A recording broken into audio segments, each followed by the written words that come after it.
Le fondement de tout. J'ai intitulé cette intervention « Le fondement de tout ». Que peut être le fondement de tout? Tout le monde connaît le verset de Lévitique 19-18. Tu aimeras, qu'on traduit par « tu aimeras ton prochain comme toi-même ». Et Rabbi Akiva dit que c'est un grand principe de la Torah. Hillel dit que c'est toute la Torah et que le reste en est seulement des commentaires. Donc beaucoup vont penser que je veux dire que le fondement de tout c'est « tu aimeras ton prochain ». Mais pas du tout. Tu aimeras ton prochain comme toi-même. Donc le fondement de tout c'est « tu t'aimeras toi-même ». Moi je dois m'aimer moi-même parce que, comme dit le Rav Kook, si je ne m'aime pas moi-même, ni je n'aime Dieu, ni je n'aime les autres. Donc ça c'est le fondement de soi. S'aimer, s'estimer, s'accepter soi-même. C'est le fondement de tout. Un Midrash raconte que quand Dieu voulut créer l'homme, il a demandé leur avis aux Malarim, qu'on traduira par les anges. Il a demandé à 4 anges, l'ange du Chesed, de l'amour, l'ange de la... Et l'ange de l'amour a dit, oui, tu peux créer l'homme parce que l'homme sera capable d'amour. L'ange de la justice a dit, oui, tu peux créer l'homme parce que l'ange sera aussi capable de justice. Mais l'ange de la vérité et l'ange de la paix ont dit non, ne pas créer l'homme parce que l'homme ne sera jamais capable de vérité et il ne sera jamais capable de paix. Et c'est vrai que les maîtres d'Israël disent que l'homme est comme un petit monde. À l'intérieur de lui, à l'intérieur de nous, de chacun de nous, il y a un peu de tout ce qu'il y a dans ce monde, et notamment ces forces-là. Il y a des forces qui font que l'on s'aime, et des forces qui font que l'on se rejette, qu'on ne veut, si c'est poussé à l'extrême, même plus exister.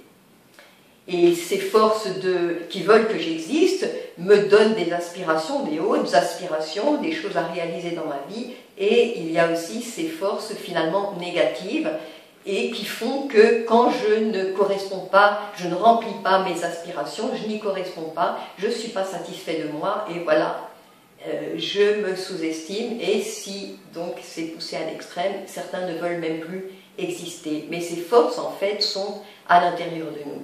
Et c'est important de le savoir parce que, en particulier, si c'est des choses que je ne peux pas changer, que je n'aime pas en moi, c'est stérile et il vaut mieux essayer de m'efforcer d'accepter et d'aimer même les choses que je ne peux pas changer. Parce que de toute façon, elles sont là. Par contre, les choses que je peux changer, travailler sur ces choses, m'améliorer. Et le Midrash dit encore que comment Dieu a répondu à ces anges qui ne voulaient pas que l'homme soit créé. Le Midrash dit, il mit son doigt entre ces anges et il les brûla. Et pourquoi le doigt? Parce que le doigt montre une direction.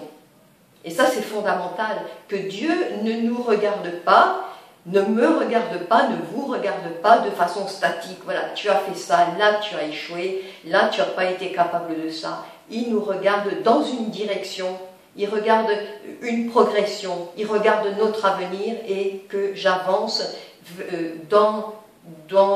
vers cet avenir. Voilà, j'avance, il me regarde en progression. Et donc c'est fondamental aussi que je me regarde ainsi. Que je ne regarde pas de façon ponctuelle, j'ai fait ceci, j'ai échoué là, parce que de toute façon c'est seulement un extérieur de moi, c'est seulement des manifestations ponctuelles. Là j'ai échoué, mais voilà, je suis en devenir et la prochaine fois je ferai mieux et après je réussirai. Mais regardez ce que je suis, regardez ce que je suis véritablement moi-même à l'intérieur. Et c'est important aussi, les maîtres d'Israël montrent que si j'existe, si Dieu m'a créé et s'il me maintient en existence, c'est que j'ai un rôle. Et j'existe pour quelque chose à accomplir que personne d'autre que moi ne peut accomplir. Et si je ne l'accomplis pas, il manquera cela au projet, ce ne sera jamais accompli.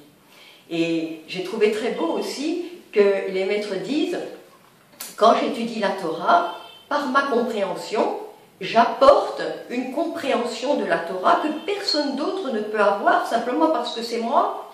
Et même les grands maîtres, même des gens qui savent beaucoup plus, même des gens qui comprennent beaucoup plus, ne peuvent jamais avoir cette compréhension particulière que moi j'ai. Et je dévoile, c'est très beau, je dévoile de la Torah quelque chose que seulement moi je peux dévoiler, et j'enrichis la Torah d'une compréhension que moi seulement je peux avoir.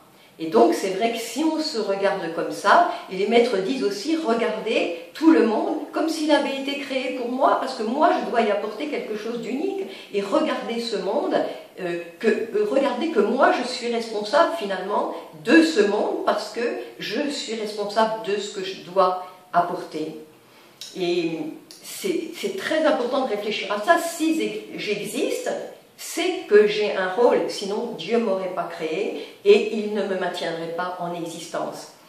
Et moi j'ai appris cela de deux personnes en particulier. Par exemple, le premier exemple que j'ai entendu, la première personne, le témoignage de la première personne, c'est quelqu'un qui était né sans mains et sans jambes, et sans pieds, sans mains et sans pieds.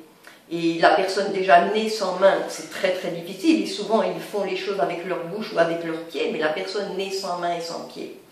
Et cette personne a décidé, voilà, comme ça, exactement, j'existe, c'est que j'ai quelque chose à réaliser, et je le réaliserai.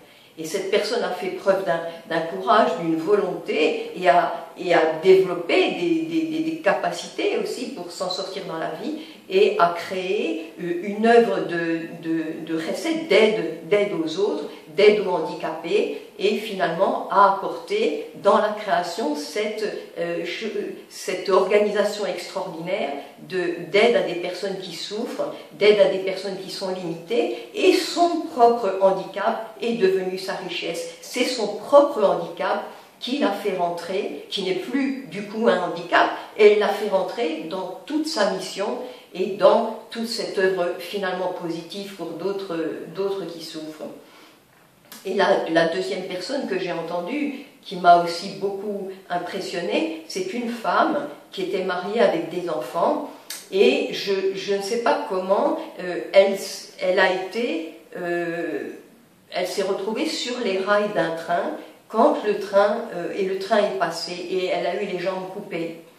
Et cette femme raconte, j'ai entendu ce récit qui m'a époustouflée, cette femme raconte, j'ai réalisé à ce moment, enfin après, qu'un miracle a été fait pour moi, parce qu'au lieu de se vider de son sang, au lieu de mourir de cette hémorragie, il y avait de la neige, donc elle a dû être anesthésiée sur le moment, au moins en partie, au moins momentanément, et cette neige, et le miracle de Dieu, dit-elle, comme elle le raconte, a fait qu'elle n'a pas perdu son sang et qu'elle a survécu. Et cette femme dit, si j'ai bénéficié de ce miracle et que j'ai survécu à cet accident épouvantable, c'est que j'ai un rôle à remplir, j'ai quelque chose à faire.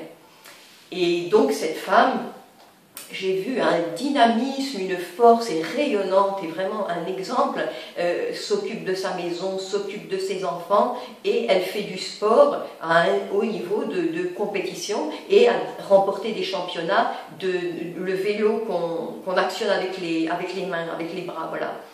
Et donc, pour moi, ces deux personnes ont été un exemple extraordinaire, un modèle de, voilà, je suis comme je suis, mais si j'existe, j'ai un rôle et je remplirai ce rôle-là, comme je suis.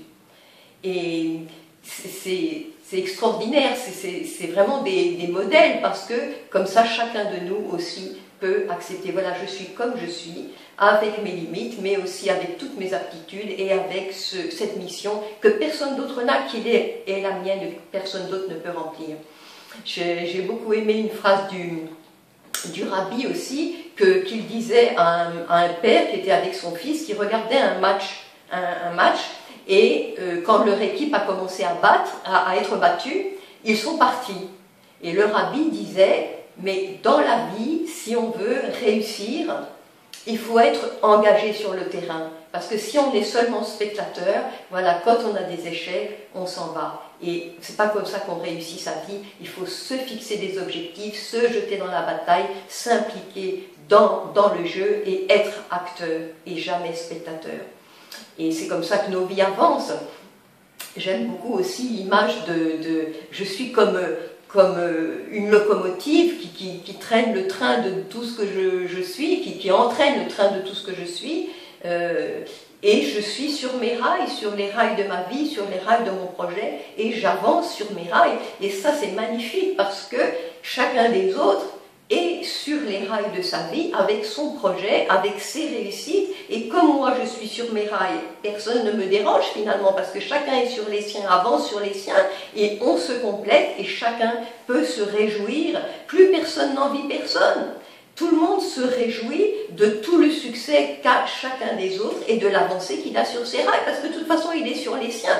Moi, je suis sur les miens, tout le monde peut se réjouir de l'avancée que j'ai sur mes rails, que ma locomotive, elle avance, entraînant tout ce que je suis, et moi, je peux me réjouir comme ça de ce que chacun avance sur les rails de sa vie et accomplit son projet.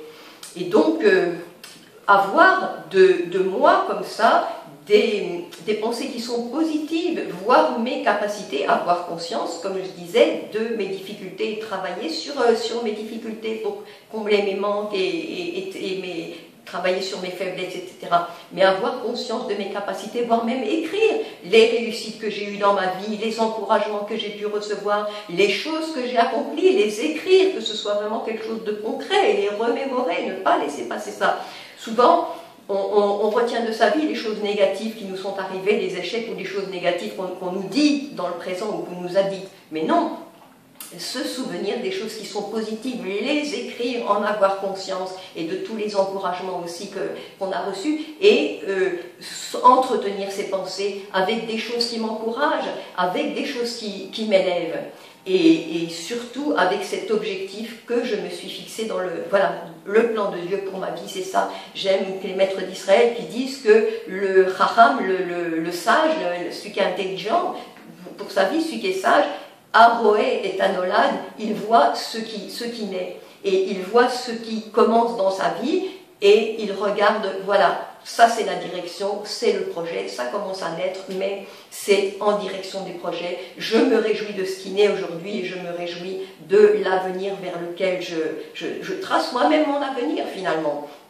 Et ça, c'est ma place dans le plan de Dieu, me réjouir de cette place et me réjouir parce que j'ai toutes les capacités qu'il faut pour accomplir le projet que Dieu a un projet pour moi et il m'a donné toutes les capacités pour réussir et je réussirai.